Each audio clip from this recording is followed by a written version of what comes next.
अधीन नहीं रहते परमेश्वर के कामों की, उसकी आज्ञा के, उनके ऊपर परमेश्वर का क्रोध पड़ता है। तो इसलिए पवित्र आत्मा चाहता है कि हम परमेश्वर की अधीनता में चलें। शराब नहीं पीना, जैसे उसने कहा, गाली नहीं देना, झूठ नहीं बोलना है, विचार नहीं करना, इन चीज़ों से हमें दूर रहना है। परमेश्वर का आत्मा आपकी ज़िंदगी में काम करता है।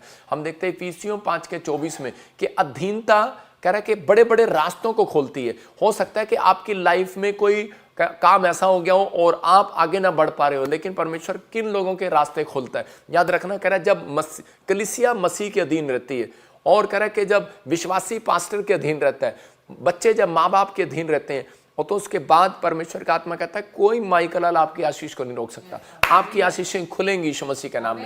कह रहा है कि जब पत्नी पति के अधीन रहती है, यहाँ पर लिखा जैसे कलीसिया मसीह के अधीन है, वैसे ही पत्नियां भी हर बात में अपने पति के अधीन हो जाए। ये वचन मुझे बाइबल में सबसे बेस्ट लगता है और मैं इसको पढ़ के बार बार खुश होता हूँ। मतलब कि क्योंकि यहाँ पर बात पत्नियों की आ जाती है ना, तो यहाँ पर लिखा वैसे ही पत्नियां भी हर बात में, एक बात में नहीं, हर बात में। कितनी बात में?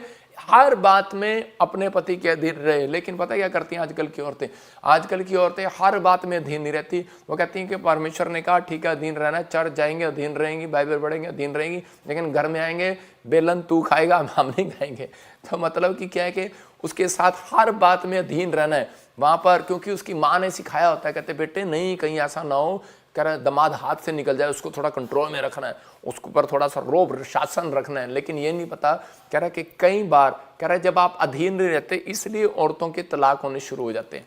इसलिए कह रहा है कि बच्चे माँ बाप से अलग हो जाते हैं और वो अपनी ज़िंदगी में आशीष नहीं पाते। जो बच्चे अपने माँ बाप के अधीन नहीं है, जो कह रहा है कि कलीसिया कह रहा है परमेश्वर के अधीन नहीं है, तो इसका मतलब कि उनकी ज़िंदगियों में आशीषें नहीं आती, शराब आना शुरू हो जाती है।